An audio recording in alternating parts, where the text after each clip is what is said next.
aside from having to talk to me, how is your day going so far? I know this is a highlight and all, but I don't want to set the bar that high. Yeah, it's going good. It's always nice to be in Daytona Beach. Obviously, you get to wake up and walk the beach and have a good time. So obviously, this is the World Center of Racing, and there's always a little different tone that comes when you walk into this place and drive through the tunnel. So pretty good. It's one of my favorite racetracks. It's one of the only racetracks I show up to and I can be happy at. Are you partially happy because of Celsius Energy? That's the vibe that I'm getting. Yeah, well, I just actually walked over here to the media center and got my first little sip of a peach vibe for the day. The garage has been closed, so we have a bunch of them on the hauler where the car goes. So yeah, I'm about to get a little energetic here for qualifying and see if we can put either one of the College Racing Chevrolets on the pole. Is peach vibe always the go-to, or do you change it up? I personally go with the grape when I have the pleasure of having Celsius. I'm not too sure on the grape rush. Peach vibe is probably my number one go-to, but I kind of get like tired of a flavor after drinking it for like a month straight. So then I have to find something new. There's a few of them that I go to, but peach vibe is usually pretty solid. Right. That's cool that you have this partnership going with Celsius. I know last year your racing team announced the partnership with Celsius, but had you in some form been working with Celsius before then? I had not. I actually had never heard of Celsius until I joined College Racing and was fortunate enough to obviously be able to try them and experiment, see which flavor was my favorite, and then go down the path of having them as an associate sponsor as well. So it's finally cool. I think all the fans at home have really been pushing for a Celsius paint scheme and kind of seeing what a Celsius paint scheme would look like. And we finally got it happen, right? They're the primary sponsor here at Daytona. Of all the races they could have picked, Daytona is definitely the biggest one. So it's cool to have them on board, and it's really a brand that I can stand behind and I also enjoy. To me, as an outsider, because I'm not in the racing industry, I think that NASCAR really was ahead of every other sport when it comes to tastefully working in sponsorships, because we didn't really start to see like logos on jerseys in the NBA until 5 to 10 years ago. Baseball took a while to catch on to the partnerships, but NASCAR was always going, nope, we're cool. We like our partners. Yeah, well, it's just a different way our industry is formatted, right? And we live and die off sponsorships.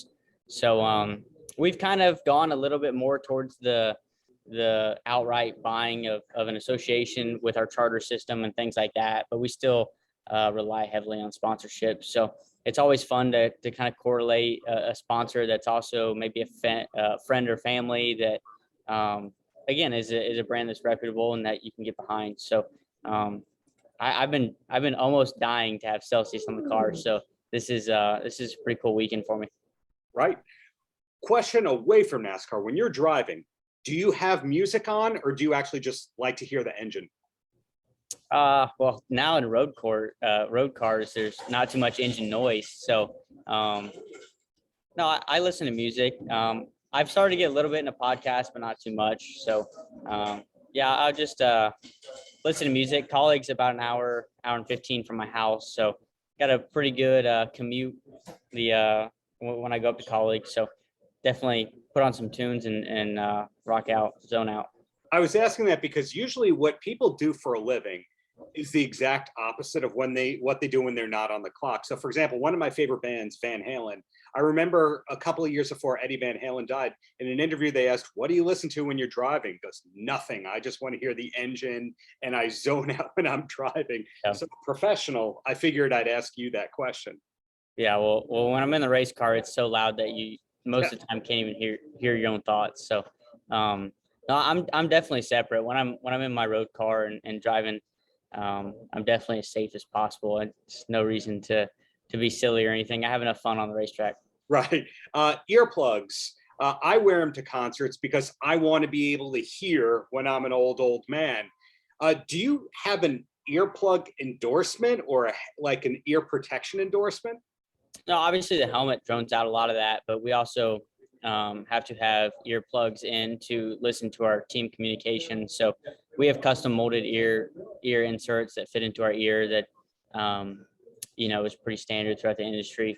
So no endorsements or anything like that, but definitely, and off your mark there of wearing ear protection at concerts, most of the time you can almost hear better. Yeah. Sometimes when you're in the car, it gets so loud that it's just a screeching noise. So, it actually, I think, allows us to hear better and more consistently when you do have something in your ear. And I'm sure you probably feel the same way. I do feel that way. Well, so far we've talked about that you're in Daytona. You got this great race that we're going to see you place very high in.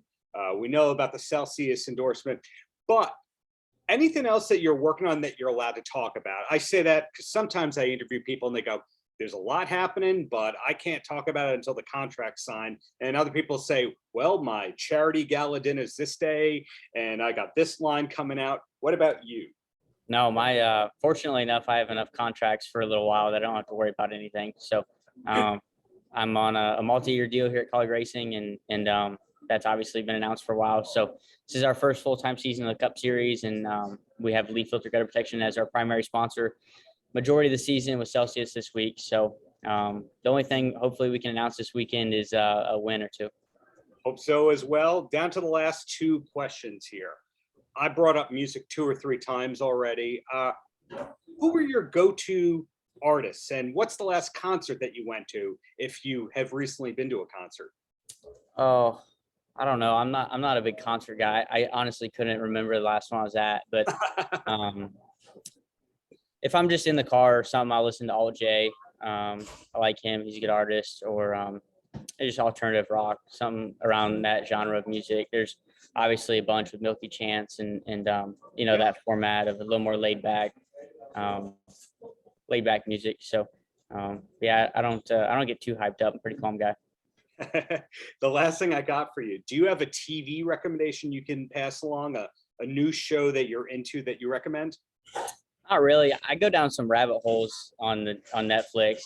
I don't know if I'm on cable too much, but obviously we travel a lot, so there's a lot of time spent on airplanes where we have to download Netflix or YouTube TV or something like that. So I don't know if I've seen any good shows. I definitely watch a lot of shows while traveling each weekend, but I can't really tell you the last one that was probably remarkable enough for me to say anything about.